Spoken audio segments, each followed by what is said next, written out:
대화형의 정의가 뭐냐? 딱 한마디 그냥 자연어로 인간과 대화하는 기술이다.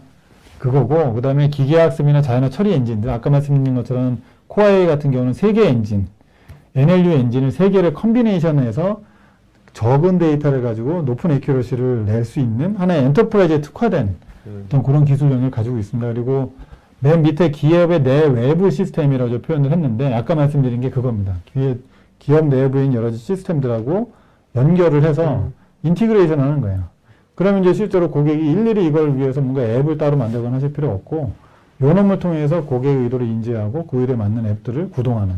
챗봇은 일종의 저희가 정형화되어 있는 대화만, 메뉴만 들어갑니다. 실질적으로 챗봇이라고 하는 건 거기다 자연어를 넣거나 하는 그런 기능은 별로 없고, 거의 대부분이 그냥 메뉴바 형식으로 되어 있고, 이 메뉴바가 지정하는 그 라우트를 디파인이 안 되면 아예 이거는 그냥 답변을 못하는 경우가 그래서 많고. 챗봇하다가 이탈하는 일이 많잖아요. 하다가 이제 답변을 못하는 경우가 대부분이고요. 그리고 이제 챗봇이 이제 한계가 있는 게, 대화의 모든 시나리오를 다 상상을 해서 거기다 만들어 놓을 수가 없으니까, 실질적으로 이제 저희 같은 경우는 단순 FAQ는 응답하는 걸로만 한다라고 하면 사실 챗봇으로도 충분히 할 수 있는데, 고객이 사실은 단순 대화만 하려고 이제 이런 툴들을 활용하시는 게 아니라 굉장히 다양한 걸 하고 싶어 하시거든요.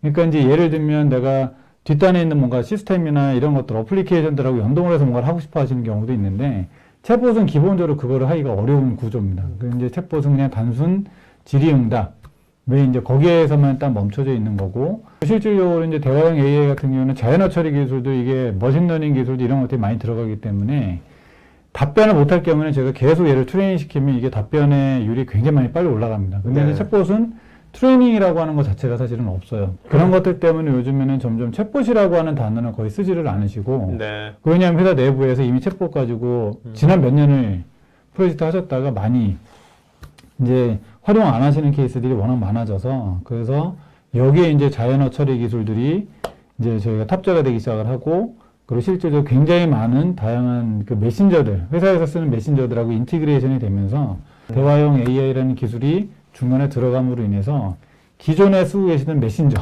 기존에 쓰고 계시는 뭐 팀즈든 슬랙이든 뭐 네이버 메신저 이런 메신저들의 날개를 달아 들 수 있는 거예요. 그러니까 얘하고만 커뮤니케이션은 얘가 뒤에 다양한 어플리케이션들을 다 연동할 수도 있고, 굉장히 다양한 컨텐츠를 여기다가 러닝을 시켜서 답변을 시킬 수도 있고, 실제로 구현하는 걸 간단하게만 보면 이렇게 구현이 됩니다. 그러니까 HR 어시스트 챗봇처럼 똑같이 생겼잖아요. 근데 나 휴가 신청하고 싶어 라고 하면 여기에 쭉 올라와요. 이게 메뉴바 형태로도 저희가 하는 경우도 있고, 실질적으로 대화형으로도 하는 경우도 있습니다. 근데 저 뒤에는 지금 다 어플리케이션들이 연동되어 있는 거예요.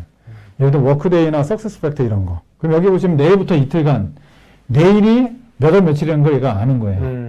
그래서 그런 인텐트를 알게 되는 것들도 있고, 또 다른 하나는 또 뭐가 있냐면 뒷단에 보시면 저희가 있어요. 이런 대화도 나올 수 있거든요.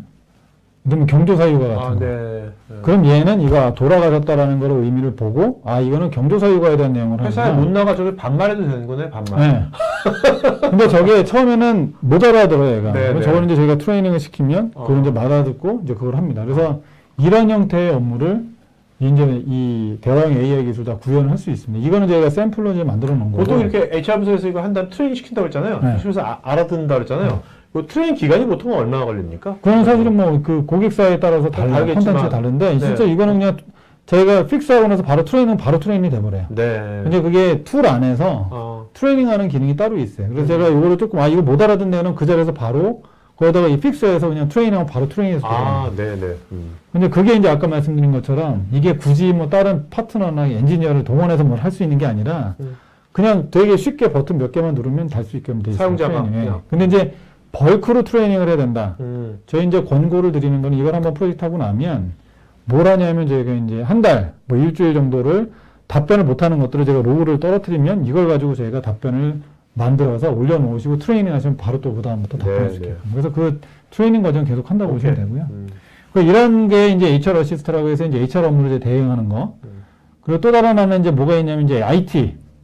HR과 IT가 떨어져 있지가 않아요. 사람이 입사를 하면 얘 아이디 패스워드 줘야 되고, 노트북도 줘야 되고, 굉장히 할 일이 많거든요. 요새 같은 하이브리드 워크 시대에는 특히 이런 게 더 중요해졌죠. 그래서 사실은 저희도 처음에는 이게 HR, IT, 이게 구매가 다 연결이 되는 거예요.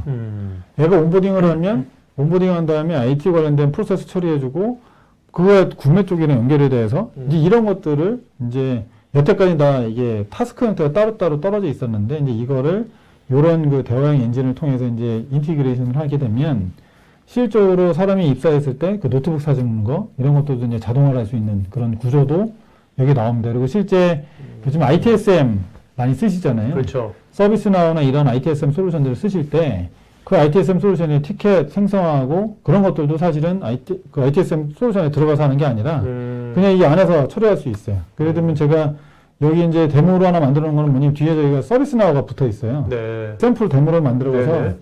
여기서 이제 제 거를 이제 여기다 집어넣는 거죠. 저는 이제 제 유저 이름을 집어넣으면 그 다음에 얘가 이제 제 유저를 아이디 패스워드는 이제 인사 시스템에서 이놈이 진짜 어떤 놈인지 이제 확인한 다음에 그렇죠.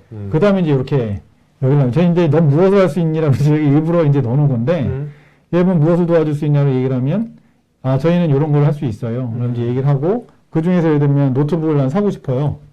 라고 얘기를 하면 얘가 관련돼 가지고 아, 이 사람은 엔지니어다.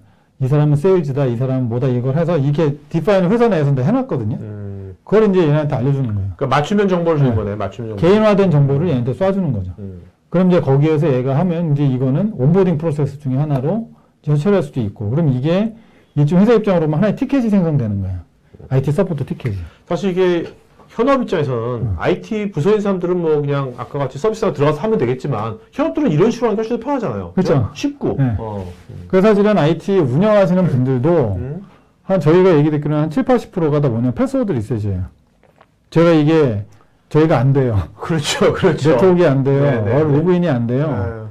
굉장히 이지한 얘기인데 그걸 전화로 하거나 이메일로 와요. 근데 이제 그거를 이런 형태의 기술로 하면 얘한테 그냥 ITRC 야지 나 패스워드가 안 돼.